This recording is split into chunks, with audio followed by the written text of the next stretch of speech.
Au psaume 9, Perek Tet, David Amelech dit Ode Adonai bechol libi, asapera kol nifleotecha.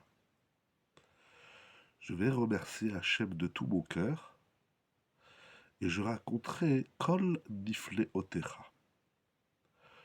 Tous ces miracles, tous ces prodiges, donc toute la grandeur divine, toute la magnificence d'Akadosh Baruch Hu. Demande le Baal Shem Tov. Voilà que plus loin,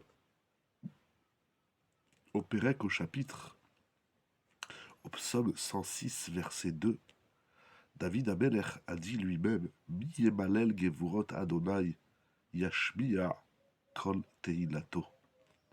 Qui peut parler et raconter les prodiges d'Hachem et faire entendre toute sa louange? Ça veut dire qu'au chapitre 106, David Amelech nous dit qu'il est impossible de raconter toute la grandeur divine. C'est impossible.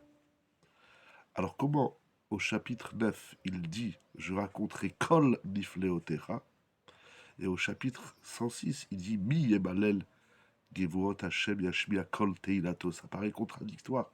D'un côté il dit je vais raconter, je vais citer toute la grandeur divine, et au chapitre 106 il dit c'est impossible de raconter toute la grandeur divine.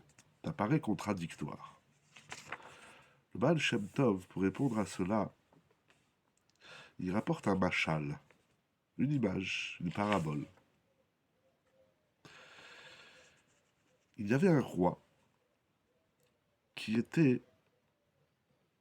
avait donc des sujets, des ministres, etc.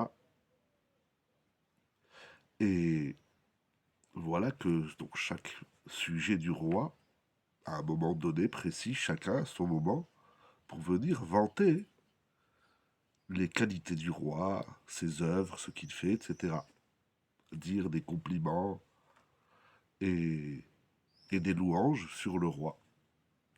Donc chaque sujet a son heure, son jour, son moment pour venir complimenter l'œuvre du roi. Mais voilà que lorsque le roi est en colère, alors on, on se retient de venir lui parler. Dans ces moments de colère, il ne peut pas entendre des compliments. C'est comme ça tout le monde, quand on n'est pas bien, quand on est en colère, eh bien quand quelqu'un vient nous dire quelque chose de gentil, ça nous apaise pas. C'est difficile. On n'apaise pas. Les sages nous enseignent, En menachamim et ha'adam eshad ka'aso. On n'apaise pas une personne qui est en colère. On attend que sa colère passe. On se fait petit. Et de lui dire, et de lui faire des compliments et des louanges, ça va pas l'apaiser. Mais voilà que dans ces moments de colère, lorsque le fils du roi vient et parle à son père, le roi, et lui fait des compliments, le remercie. Là, le roi, il entend. Il entend. Pourquoi? Parce que, quelle est la différence entre les sujets et l'enfant? C'est que les sujets, ils sont là, c'est leur devoir, c'est leur métier, c'est leur rôle de venir parler du roi. Mais l'enfant, lorsqu'il vient raconter des louanges et des compliments à son père, au roi, ce n'est pas par devoir, mais c'est par amour, par ahava. Et dans les moments d'amour, c'est-à-dire quand quelqu'un vient nous exprimer son amour, c'est profond, eh bien ça éveille l'amour du père. Lorsque l'enfant vient exprimer à son père tout son amour, alors ça éveille l'amour du père, donc du roi. Comme dit le verset dans Mishneh, Kamaim, panim el panim, ken va Adam. De même que lorsqu'on se regarde dans l'eau, c'est-à-dire dans un miroir, eh bien on a le reflet, ça nous renvoie, le reflet nous renvoie notre image. C'est la même chose lorsqu'il y a de l'amour, lorsqu'on exprime un amour profond, sincère, eh bien ça éveille l'amour chez l'autre, chez la personne aimée.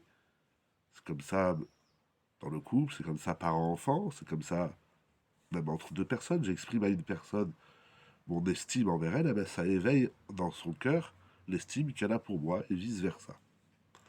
Donc lorsque l'enfant vient exprimer des louanges sur son père, eh bien, il éveille l'amour du père. Et donc, ici, David Amelech dit la chose suivante. Odé Hachem Bechol Libi. Je remercie Hachem de tout mon cœur. Ça, c'est la partie des louanges qu'on fait à Hachem par devoir. C'est normal de remercier, de reconnaître la grandeur divine à travers ce qu'il nous donne, à travers ce qu'il nous offre. Mais à Sapera Kolifleotecha, c'est lorsque on exprime à Hachem une reconnaissance par amour, par Ahava. J'ai envie de dire même ça sort spontanément, on dit Hachem, je t'aime, c'est grandiose tout ce que tu fais. Et donc, ici David Ameller, c'est vrai qu'il a dit on ne peut pas tout dire au chapitre 106, mais lorsqu'on dit des choses par amour, David Ameller dit à Hachem, considère que le peu que je puisse dire sur toi, mais étant donné que ça vient d'un amour profond, considère comme si j'avais pu raconter tout, tous les, toute la grandeur, tous les compliments, toutes les louanges qu'on peut dire sur Akadosh Baruch Hu. Étant donné que ça vient d'un sentiment d'amour, d'ahava, alors même si techniquement je ne peux pas tout dire, parce qu'on ne peut pas tout dire sur Akadosh Baruch Hu, on ne connaît pas, on n'est même pas conscient de l'infini d'Akadosh Baruch Hu et de ses bontés, etc. Mais étant donné que ça vient d'un profond amour, considère-le, considère ce que je dis sur toi comme si j'ai tout dit. Ça veut dire, je comprends, ça veut dire que il n'y a pas que les mots. Quand on dit un compliment, quand on dit le louange, ici sur Akadosh Baruch Hu, et c'est comme ça même dans les relations humaines, quand on dit ce qu'on dit, il y a ce qu'on dit, il y a les mots, mais il y a l'enthousiasme, l'élan. L'origine des mots, c'est l'amour. Et l'amour est infini. Donc même si dans les mots, il y a une limite, mais dans le ressenti profond, il n'y a pas de limite. L'amour est sans limite. Au point que le Baal Shem Tov rapporte que, il rapporte que lorsqu'il y a de l'amour, j'essaie de retrouver dans les mots, lorsqu'il y a de l'amour, alors on peut même apaiser, voilà, chez Adinim, et Namnim Takim et la Beshor Sham. Il ramène, au nom du Harizal notamment, que lorsqu'il y a de l'amour, lorsqu'il y a de la ahava, et donc de la simcha, dit-il, mais simcha et ahava, dans l'élan de la joie et de l'amour, on apaise même les dynimes, c'est-à-dire la justice divine. Parce que l'amour et la joie sont infinis et sont très puissants, et ça monte très très très très haut, jusqu'à l'origine des choses, Kaviachol Akadosh Baruch Hu, si on peut ainsi dire. Ça veut dire qu'il y a donc les mots et il y a l'élan avec lequel on dit les mots. Les mots sont limités, mais le ressenti profond de l'amour que nous avons envers Hachem est infini. Donc David Ameller dit à Kadosh Baruch Hu, puisque ce que je ne te le dis pas seulement par devoir, mais par amour, considère comme si j'ai pu dire tout ce qu'on pouvait dire sur toi. Kadosh Baruch Hu, regarde l'élan, l'enthousiasme, le shoresh, la racine de ce que je dis. De ne pas s'arrêter aux mots, mais comprendre qu'est-ce qu'il y a derrière. Les mots sont limités, mais l'élan sont illimités. Considère comme si j'avais pu tout raconter sur toi, Kadosh Hu, parce que je le dis par amour et pas seulement par devoir.